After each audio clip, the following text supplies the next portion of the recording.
What's going on, friends and family? My name's Skylent. Welcome to the channel here. I'm going to fill your earballs with something beautiful, or maybe grating and scratching. Depends. Very polarizing topic today. But we're going to be talking about literally the bipolar nature of the MMO community. Why is it that some people hate MMOs, and why is it that some people love MMOs? Why is it that some people only can see faults, and other people don't see them at all, basically, and it just doesn't matter? And I think it's actually pretty clean and clear-cut, so we don't need a huge long video about it. This is just a rant anyways. Who needs citation? There's no studies on this. It's very unscientific.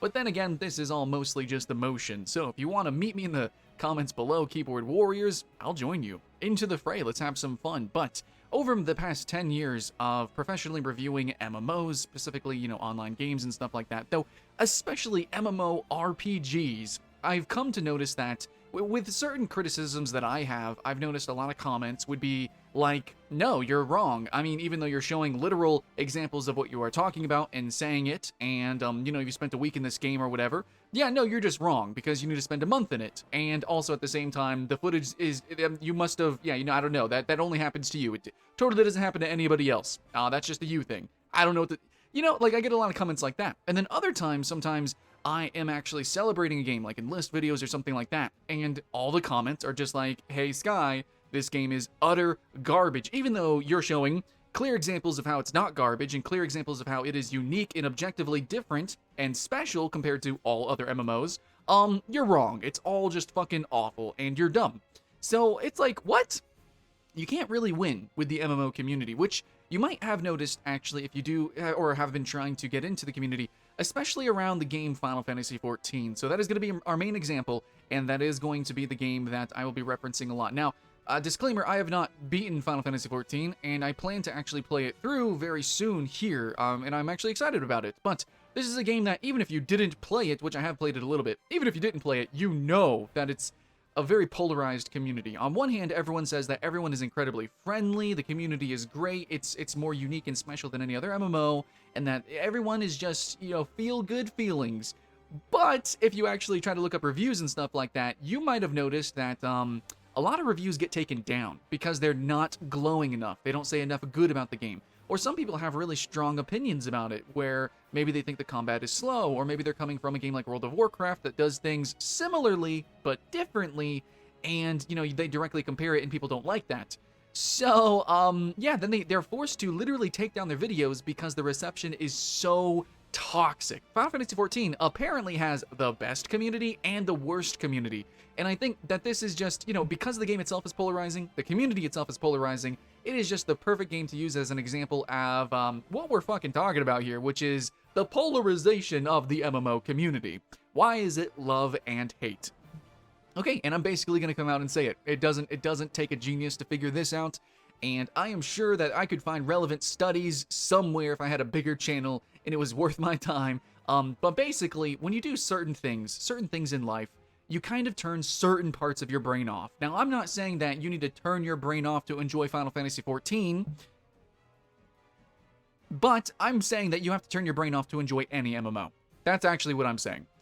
And for a lot of different games, and a lot of the times I will do list videos, and I noticed this with certain other titles, especially RPG titles like Warframe or Destiny, and I think after I mentioned those two games, or maybe certain like power fantasy style games like Dynasty Warriors, now that I'm starting to mention other games, I think you're kind of getting a clue that there are totally games where you turn your brain off or turn parts of your brain off.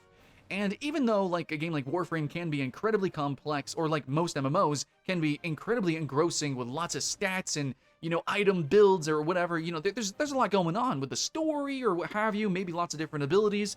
But in terms of enjoyment, I think sometimes, most of the time, for a lot of these style of games, just because it potentially can be complicated, no, for most people, it's really best to not think about it, because a lot of stuff just doesn't actually matter, because a lot of this stuff in these games are really fluff.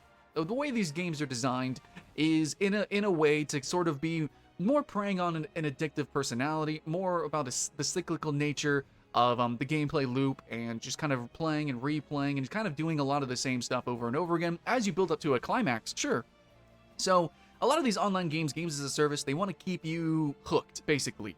And a lot of the time, if you were really fully aware and perceptive and completely, totally engrossed in everything that the game had to offer you, every second of gameplay. Maybe something like a game like Dark Souls would have you be.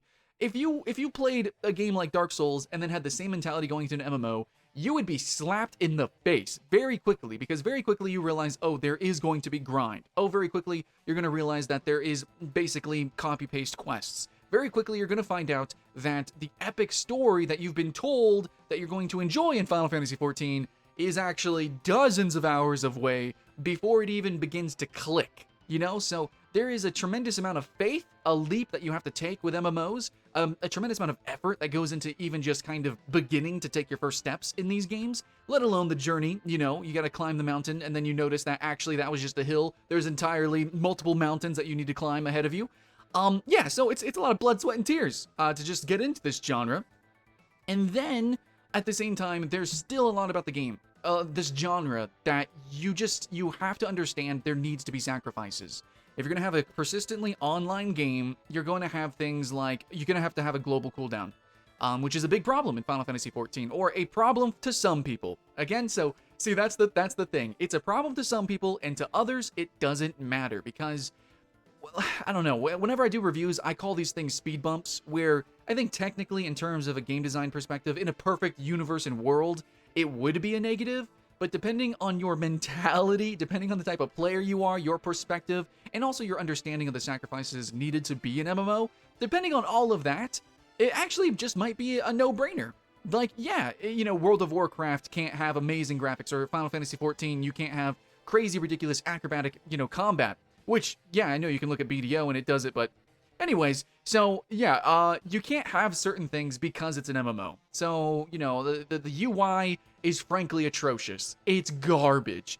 You know, and then the fact that there's all this, like, fluff when it comes to animations and particles, instead of having actual, like, physical animations of the player, like, you know, running up a dragon's back and stabbing it in the head like Monster Hunter. No, you can't really have a Monster Hunter MMO, at least how it's been done in the past decade. Maybe soon in the future, potentially, I really hope so, but just historically, MMOs are technologically complex, and at the same time, the incentive is to really create a minimum viable product that is just so standard, and, you know, very, very much clone-ish, in order to sort of serve, again, those very easy addictive hooks, such as, you know, piecemealing a little story here and there, you know, just those expansions, add new classes, things like that. So instead of making one class, like in Monster Hunter, like Insect Glaive, holy shit, right? Crazy. Instead of having one class that is just off the fucking rails, just ridiculous, it's probably better to just kind of keep, you know, instead of expanding classes, more so just add new classes, add new races, you know, add new zones instead of furthering and expanding old zones, stuff like that. I mean, that's all very usual stuff that MMO players do know about, but it is still something to criticize. However, it feels like you're not allowed to criticize those things because that's just how MMOs work. And so because of this understanding that the player base seemingly has, or at least half the player base seemingly has, basically what happens is you have people who are like, well, this game kind of sucks. I just played Dark Souls, I just played Monster Hunter, and I just played Deep Rock Galactic or whatever bullshit else, you know, some other online game. And these games have all these awesome features and they're really fun, and I wish this game had these kind of dungeons. Why doesn't it have these things, or these features, or why is the UI, you know, again, we could just go down the list of things that make MMOs kind of not perfect. But then you have MMO players who are like, well, it's an MMO, so that's what you expect. It's gonna have this, it's gonna have that, and everything else is bonus. And that's how people see it, is basically an MMO is garbage. Like, MMOs are garbage. They just are. There's no MMO that is better than a non-MMO game in terms of its specific mechanics, aside from being a fucking MMO. You know, massive battles, massive epic sieges or boss fights, stuff like that. Okay? That's what MMOs do great. And so this is kind of where I come in, where my opinion, where I want to end cap the video, is I want to say that I really hate the excuse, though, that MMOs are allowed to have bad UIs, MMOs are allowed to be laggy, MMOs are allowed to be slower paced or grindy, or pay for a monthly subscription. I don't agree with that. I hate that kind of bullcrap. And also what we're finding, especially, again, with Final Fantasy XIV as the pillar here of the conversation, is there's a game that really doesn't have giant, massive, in terms of, like, hundreds of players fighting world bosses like you see in Guild Wars 2, You don't really have realm versus realm PvP. You don't really have actually core features of what makes an MMO an MMO that's actually better than other MMOs. Actually, Final Fantasy XIV is more of an online cooperative JRPG, and yet we pay all these, expansions, we pay a monthly fee, and there's still some cash off stuff going on, all as if it is a giant living, breathing world, and that we are supporting those incredibly expensive servers for that, and the information on that. So, I don't know, it feels a little weird, and I think if you come at it from maybe a veteran point of view, and if you come at it from really like a realistic point of view as a consumer and how, you vote with your wallet and incentives, a game like Final Fantasy XIV is polarizing because people are like, hey, this game's kind of fucking expensive, and it's really over-glorified. And then other people are like, well, it's a really unique story, it's a really unique setting, the community is special, and everything else, it just doesn't. All of the faults, it doesn't matter. I'm addicted, it doesn't matter.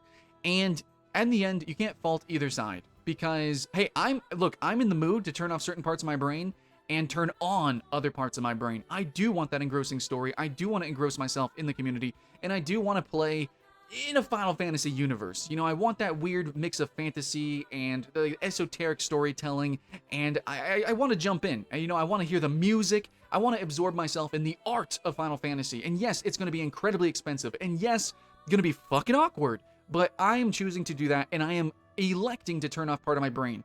And that is something that's really hard for me to say as someone who is hypercritical. But I think more we need to have conversations of people admitting their own biases and admitting that, yes, this game is not perfect, and it is objectively awful in some ways, objectively, not great in some ways, and then, yeah, in the ways that it's special, then highlight those. But that's the only way that it actually makes a difference. You cannot just go tell some random person that Final Fantasy XIV is the best MMO when, objectively speaking, no, it's actually not. In terms of MMO terminology, no, it's not. And I can very cleanly say that from playing tons of MMOs and obviously just doing my first impressions with Final Fantasy XIV. Oh my god, the intro is fucking rough. But in saying that, I am excited to play it. I see why people are polarized, and I see how this can actually perforate the entire MMO industry, and I hope now that maybe we can have a conversation about certain games, we can admit, oh yeah, this game has these speed bumps, and then this game does this special, and everything in between is really up to your perspective. But yeah, here's the objective bad, here's the objective, unique and good, and, if you're interested in that and trying it out despite its flaws, then, hey, then let's have some fun, let's play together. And that's the conversation that we need to have. That's the dialogue and the approach that we should have when it comes to games like this, because I'm really tired of fighting fanboys and also just trying so hard and digging deep to convince people to play games that I want them to play, because everyone is just basically either a fanatic or not, and we can't live in a world like that. That's dystopian as fuck. You can't worship entire games or entire companies, especially games as a service that can be better or worse depending on the day, and especially one as expensive as Final Fantasy XIV, or as MMOs can be. We cannot be playing like that and acting like that. Children, okay, we need to talk about this every single day, every single update. We need to, let everyone know, hey, this is cool, this is bad. And, tell people, yeah, Final Fantasy XIV intro, it's a slog, it's horrible, but the end game is cool. Why is it cool? Why is it good? How does it really, truly compare to other MMOs? That's the kind of stuff I want to hear and see. But for the most part, what I have noticed about Final Fantasy XIV and a lot of other MMOs, just the end of the video is probably what you've seen and why you clicked the video. Yeah, basically, you love or you hate it. But in the end, I think it's not a person thing. You don't have to tie your personality to what you think you like and what you think you don't like, because that can change every day. And the thing that you think you hate can change and be great the next day, which literally happened with Final Fantasy XIV with A Realm Reborn and then with all of its expansions. People hated it, now people fucking love it. So, things can change. You need to be a little bit more fluid. Be like water, my dudes. And, yes, I don't know how to end the video, but basically, if you want to keep up with games that are evolving, living, breathing worlds, I'm going to be covering those, especially. I'll be, every year, maybe every season, every expansion, I'll be talking about it. What's good, what's bad, how are these things changing, and should you join the world and play with us? So, subscribe for that if you want to see that, but this was just my little rant video on a perspective that I think a lot of people maybe have been missing. The literal concept that other people might have different perspectives, and you yourself can change your perspective based on your mentality, on your point of view that you can shift yourself in your own brain. Okay, so yeah, maybe one day you try Final Fantasy XIV, much like me, and you just dump on it, and then another day you're maybe in a different mood, and certain parts of your brain are on and certain parts of your brain are off, and then you actually begin to find the magic that basically a lot of other people have as well, a massive number of players, and suddenly you're in a magical world with all your friends. So that's pretty much it. I've said everything I could, probably twice over. Hope you guys had fun with the video. Much love. My name's Skylent, and I'll see you in the next one.